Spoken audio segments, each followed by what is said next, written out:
everyone, and welcome to my diary. I'm doing something a bit different today. I thought I would just talk about some new arrivals to my collection because that's always fun. And it was my birthday month this month, so I decided to treat myself. And then also JB Hi-Fi, badly for my budget, decided to do their buy one get one free sale that they do once a year, twice a year perhaps, and so I had to take advantage of that, even though I couldn't go as crazy as I would have liked to, but I still bought some great things.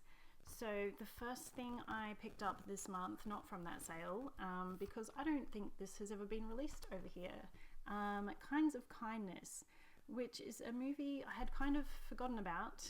I saw it at the cinema when it came out, and then I've never seen a physical copy, and then I just came across this one on Amazon.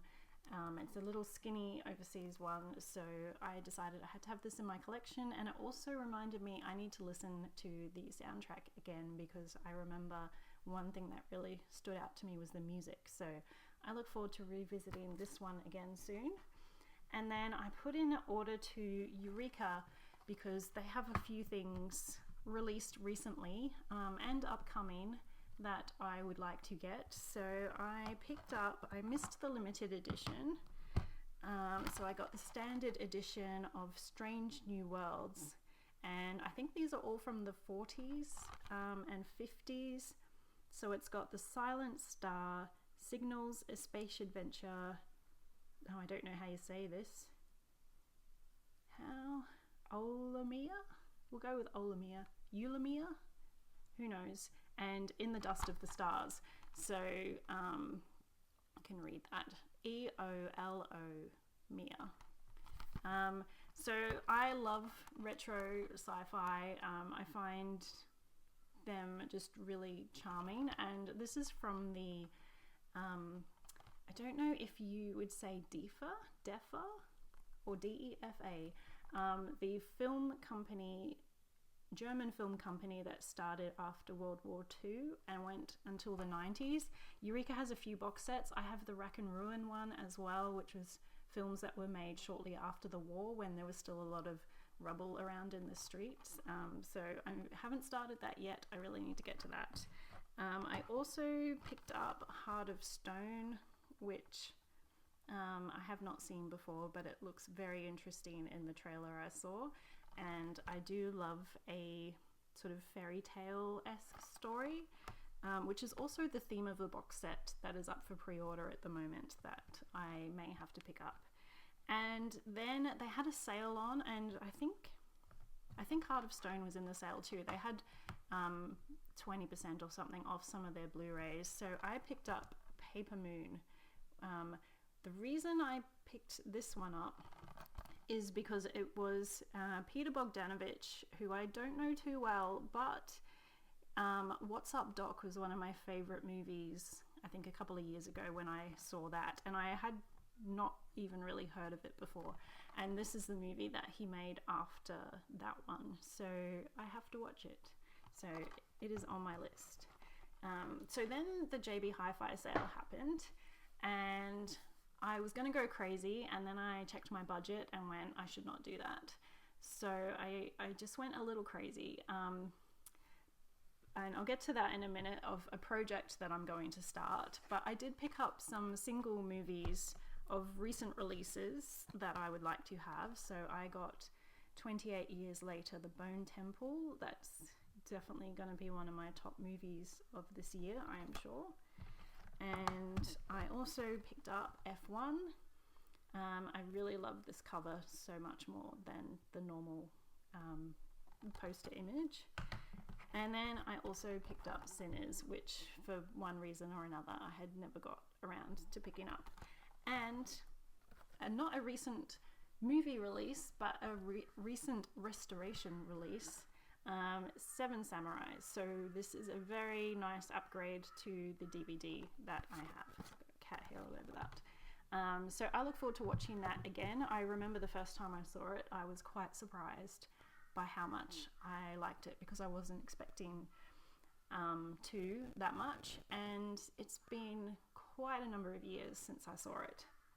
So the project that I will be starting is going through Imprint's Tales of Adventure series, which I've been thinking about for a while, and I finally decided to jump in. The collections are quite pricey. The first few have been released in standard editions on DVD, and it's pretty crazy. They're around about $40 Australian dollars, around about $40 for the DVD sets. You're looking at about $140 for the limited editions. The first collection, I don't think the limited edition is around anymore, but the other ones are still around. And I was questioning with volumes, I think 2, 3, and 4, do I get the limited ones or just get the much cheaper standard ones on DVD? Because some of these movies are not even in HD, so it's not really such a big deal if it's DVD or Blu-ray. But I decided to splash out and get the limited edition on volume 4, and I will probably just get the DVD versions of 2 and 3. And mainly because I love the hard boxes that the limited editions come in. This is collection 4. It's just, I like having these really interesting boxes, and you also get, every movie has, or some of them are double up, but you get individual cases, whereas I think the other versions are probably going to be like the science fiction one. It's probably just going to be discs in trays in one cover, I imagine, but we'll see because I haven't got any of them yet. So collection 4, we have King of the Rocket Men. This one is serials, and it looks like each of them have 12 chapters, I think, and they are all just under 3 hours. And Flying Discman from Mars. So these sound really fun.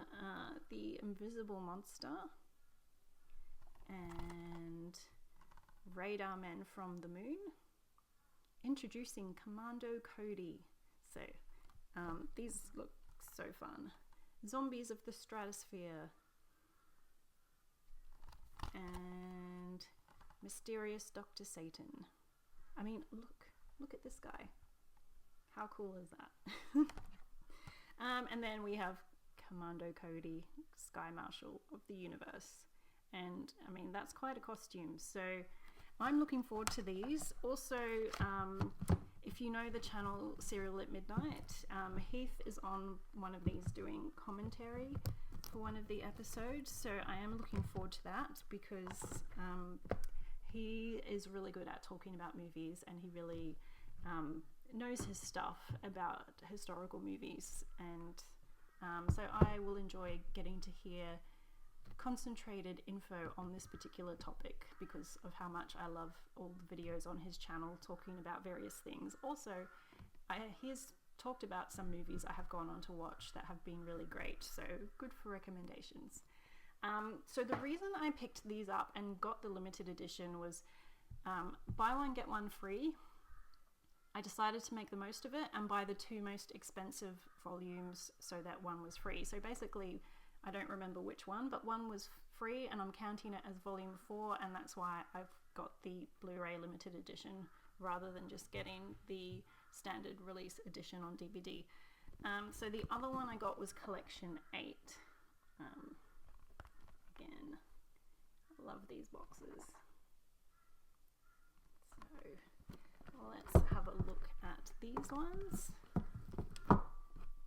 These ones I think are sort of like ocean and universe related ones. So we've got 20,000 Leagues Under the Sea, and I think this is this is from 1916, so that will be very interesting. We've got Master of the World, which looks like a nice little Zeppelin themed thing, although it's got some stuff on top.